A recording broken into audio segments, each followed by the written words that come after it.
important.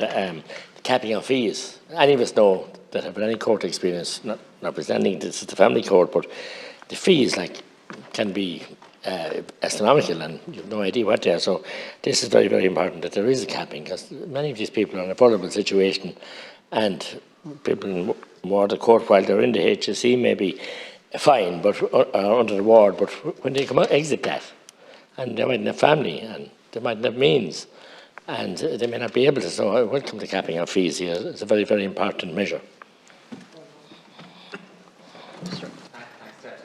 I think it's important to say in the majority of cases under this legislation, decision-making representatives won't be remunerated at all for their work, because the Act foresees a lot of them will have maybe a close and personal relationship as a condition of their particular appointment. However, where circumstances require, or indeed where it's the express wish of the relevant person, fees are payable and will be met from the assets of the relevant person. And I think in that circumstances, as you said, Deputy, it's vitally important to set those limits and safeguard those assets.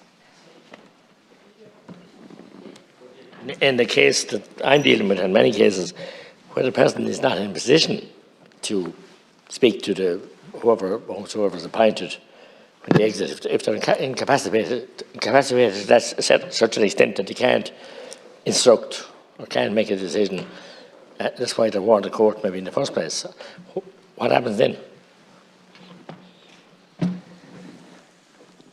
So under the new situation, so as you know, Deputy, we're moving away from the ward of court, and we'll have this new decision support service. So this envisages situations where people maybe come in initially with a limitation on their capacity.